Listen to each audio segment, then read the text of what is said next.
Let's discuss today what is science. Contrary to common opinion, science is not a settled collection of facts and theoretical description of natural laws and phenomena. Science is a way of learning about the world around us, how it works, and how we may expect and what we may expect from our actions. In some sense, science is like a river. It is flowing, getting wider and wider in time. Science is based on facts, but explanation of the facts, that are theories and hypotheses, are a result of free discussions and agreements between scientists. Some theories are accepted by the majority of scientists, some are not. Of course, there are already settled explanations and theories, but science is more about getting new knowledge. If experimental facts or observations cannot be explained by existing theories, a new theory or hypothesis has to be proposed.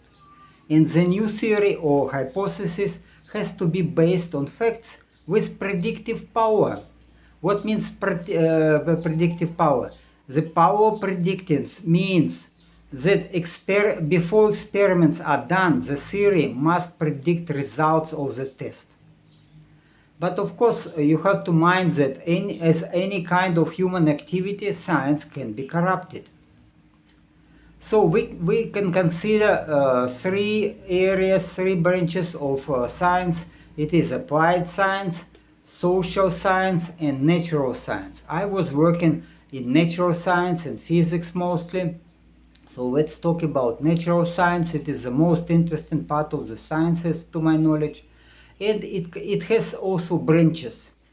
It is chemistry, physics, biology, earth sciences, space sciences. But remember that it is all science. There is no separation, there is no,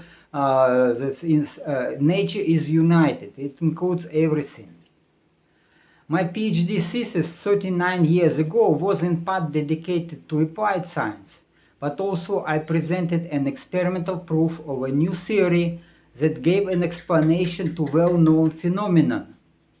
This phenomenon we actually may observe with a good telescope on the surface of our Sun. You probably know that the Sun's surface has a granular appearance with a typical granule size about 1,500 kilometers. The granular structure is well known, but what is important it is how official science explains it. Okay, this is the surface of the Sun, this is the size of our Earth, you see. And if we take very good telescope, or if it is space telescope, we can make very good resolution, and we see that granular structure of the surface. And size of these granules are large. They are compatible with size of the Texas in America, and under high magnification it looks like this, such cells or granules. So I have to say that our Sun is considered as a by mainstream science as a large plasma ball with thermonuclear reactions going in the center of the star. Meanwhile, this new theory was claiming that the Sun consists of condensed matter, and the thermonuclear reactions are going not so deep from its surface. And this is what I have demonstrated in my experiments.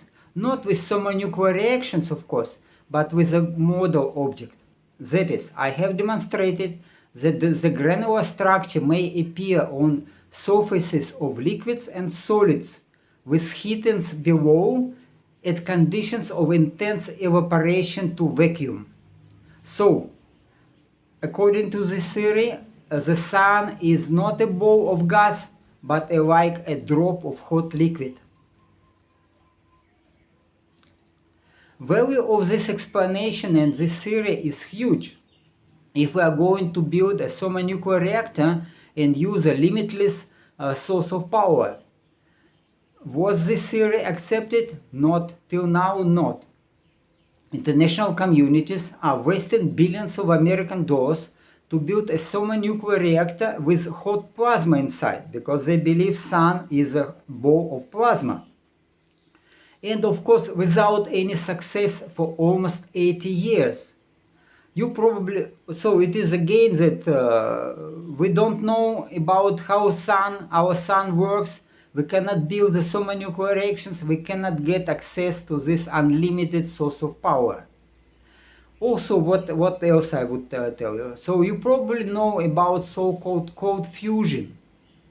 It is a quite miraculous phenomena of thermonuclear reactions in condensed matter almost at room temperature. No, at low temperature, not room temperature, but at temperatures not of plasma, but at temperature of solid bodies. A problem with this phenomenon is that it is not easy to reproduce. Some scientists report about success in their experiments, others claim that it is not working. Reproducibility is one of the main principles of the scientific method, and low reproducibility led most physicists to believe that the positive reports could be attributed to experimental error. For now, only a few researchers work on the phenomenon. So the idea of thermonuclear reactions in the solid state was not supported by the majority of scientists. But yet, the truth in science is not a result of agreement. We may see maybe in future how this theory will work. This is the picture of so-called cold fusion device. So it is a ceramic pipe with heater inside, and it has some kind of catalyst inside. So when hydrogen gas is pumped through the tube, it is getting hot, and we can register overheating of the pipe. So pipe is heating inside more than heat released by this heater, electrical heater. Sometimes it even make an explosion. Okay, then I believe that only a few Thai students may become professional scientists. Of course, professional scientists are those people who are paid for doing research. But I wish to teach every one of you to think scientifically. It means to think independently and critically. With the modern state of internet development, anybody can get access to scientific publications and to make their own opinion about nature and natural phenomena. Many scientific experiments and observations don't need sophisticated and expensive equipment. Making science at younger age may not turn you rich, but certainly will make you smarter. And making scientific research would keep you excited so that you may get more knowledge in shorter time.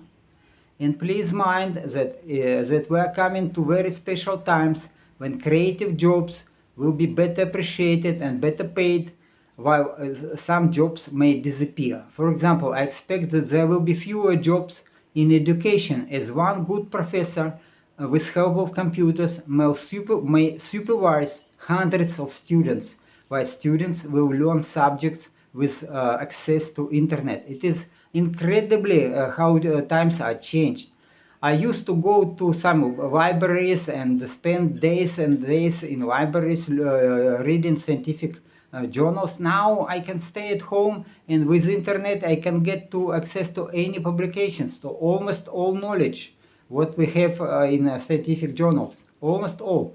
And it is so much easier now to do science, and especially again if you take some interesting subject for you, it is quite exciting and addictive. So scientists, some scientists even invest their own money to the scientific research. So the scientific method is includes like state problem or find something what is cannot be explained from existing theories. So you think this is interesting phenomena, and then it is also state of problem. It includes that you investigate state of art. State of art, it is to investigate what people know already about this phenomenon, about this That's what subject you are going to learn. You go through some to make a review of scientific literature, working hard, and then you find out that maybe somebody already explained it, but maybe it is not accepted by mainstream science, but maybe somebody already gave explanation. So you have to find out your place in science before you inventing a bicycle. You have to search for any knowledge in this area. Then, if there is no knowledge, you formulate a hypothesis, and then you think, okay, if this hypothesis can have predictive power, then you can design experiment, and this experiment has to show such and such results. So you make experiment, you collect data, you make records, you make pictures, you work, and then you analyze data. So you see, is it working or not? Does your hypothesis have this predictive power or not? So you draw conclusion, you change the hypothesis, go again, and again the circle, and eventually you will find the truth. You will find the true solution to the problem, or to the true explanation of the phenomena. This how it goes. This is science. Again, I tell you, it is quite exciting, and I tell you that even I am not paid for now for research.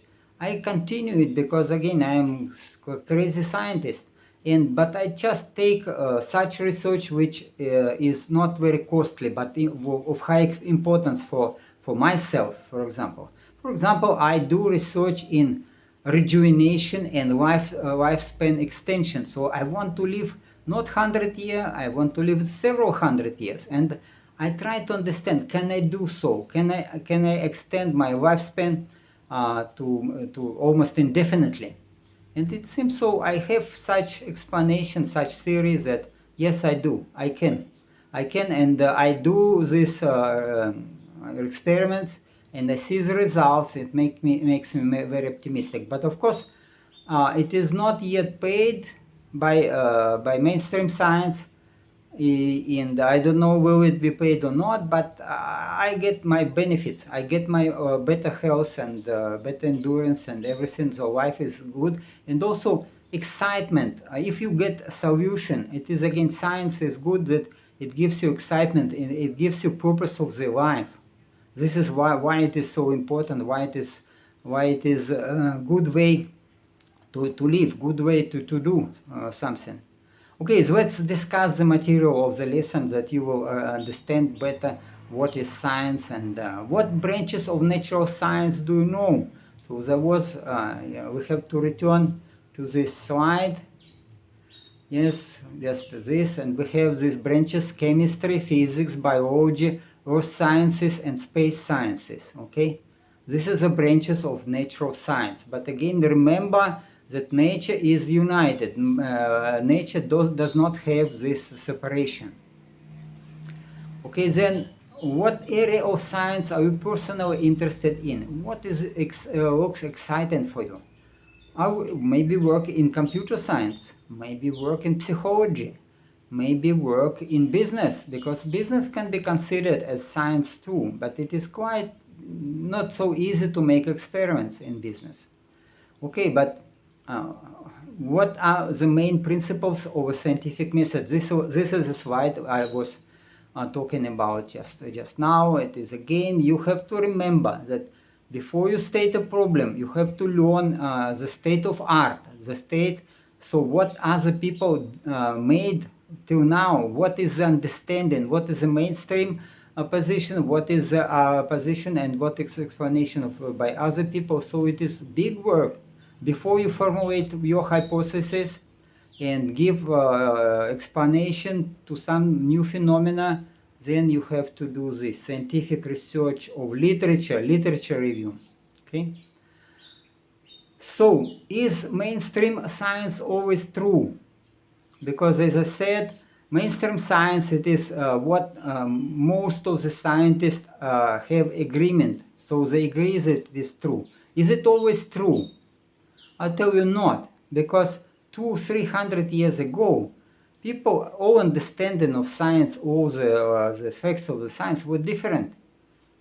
Science is not fixed, it is not settled, it is always changing. So we may expect that most of our knowledge now and most of the theories and the hypotheses in 100 or 200 years will be completely different. So it is not true from viewpoint, it is not settled, it is changing. But this is more way of understanding that this is a process. Science is process.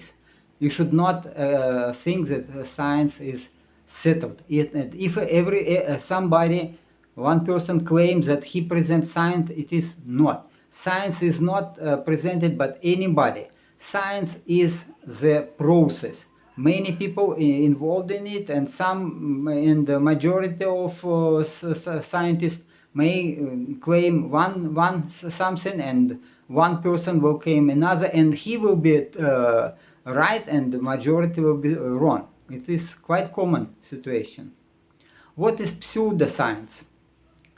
Okay, then I didn't tell you, but okay, I want to hear your opinion, but just before you tell you that what is pseudoscience, because it is like people use scientific words like universe, eternity, atom, molecules, nucleus, etc., but without any sense in it, without real explanation. It is just manipulation by words.